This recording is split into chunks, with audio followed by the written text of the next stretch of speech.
Most people don't believe in the theories of Disney's secret corruption. They think it's a whole bunch of bullshit. However, I believe it. My aunt's deceased boyfriend had apparently worked in a Disney park known as Duck's Pond. Many don't know of its existence. Disney did everything in its power to hide it. It was unique from most Disney parks because it is actually located under a pond. The premise was that it was like Disneyland, but all about Donald Duck and Company.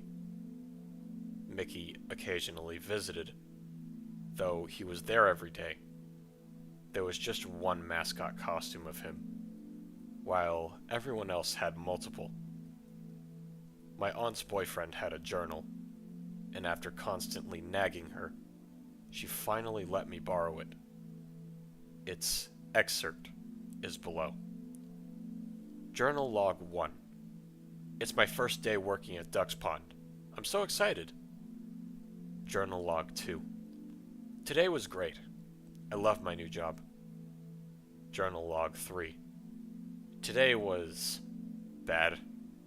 Some hyperactive child ate way too many sweets and threw up on the floor. Had to clean it up. Journal Log 4. Super fun. I love this job.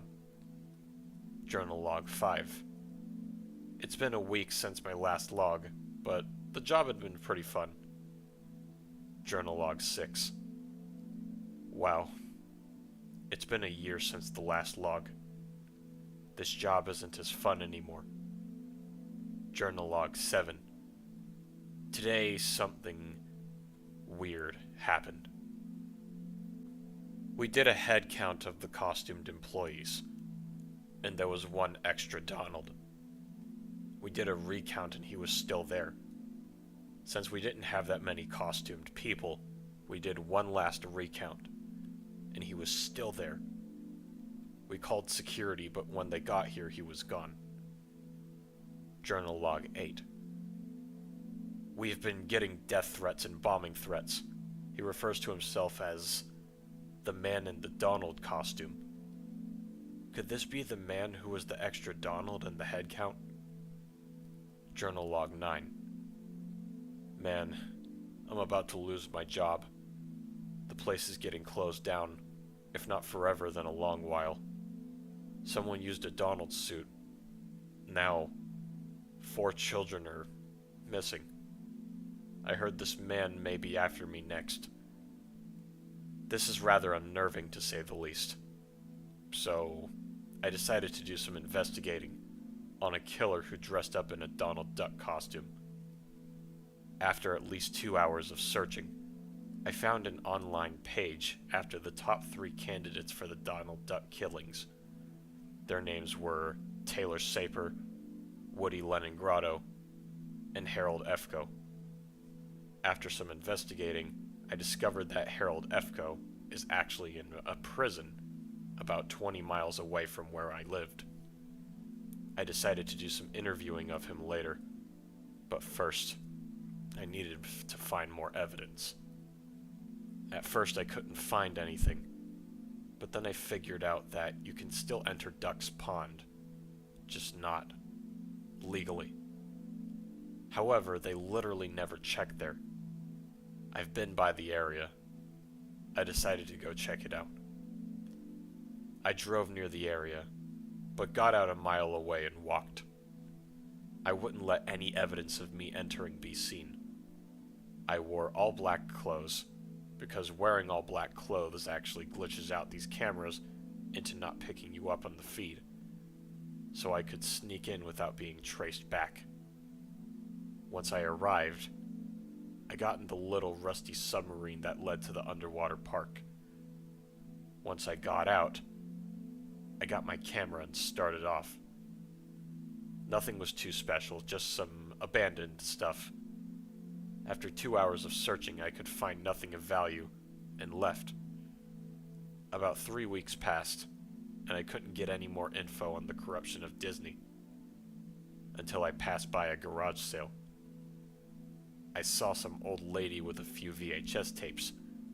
I went there, and nothing seemed to be of interest until I saw a VHS tape labeled as Donald's Hell. Intrigued, I tried to buy it. The lady said it was free, and soon I left with the tape. I put it in my VHS player and started watching.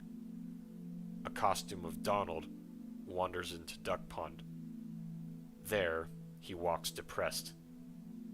Suddenly, a flashing picture of oh lord, dead child popped up on screen. This kid was horribly mangled. Both his eyes were ripped out, and HF is written in blood on his forehead. HF. That could stand for Harold Efko. Where have I heard that before? And that was Duck Pond, written by MamaLuigi22. Okay, review time. Yeah, I'm gonna be honest, I didn't really like this one because most of it didn't make sense. A lot of things were hard to take seriously. There were some things that I liked, such as the build-up in the first part and the third part of the story, as well as a single part of the journal log. But aside from that, there is just so many confusing aspects. For starters, let's go into the journal log. I really love the idea of there being an extra Donald Duck in the workforce that they didn't hire. It adds a lot of... It adds plenty of mystery right off the bat. It makes you think. But then immediately, the guy in the Donald Duck costume sends death threats and bombing threats to the place. I'm assuming either by email or by letter, which he can easily be traced back.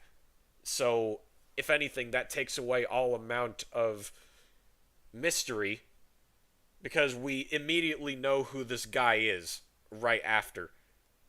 And then the employee is worried more about losing his job than what is happening currently. Then, like, also, not to mention, where did he get the idea that this man would be after him next? How does he know that? Was he told that? Was he told that by any of the employees? Like, did the man send him a letter specifically? How does he know this? It's never explained. And then we get to the aftermath portion. I really liked the descriptions that this guy gave as to how he found out about what else this guy did in this Donald Duck costume. It brings a lot of it reminds me of those true crime podcasts. It's really interesting to listen to.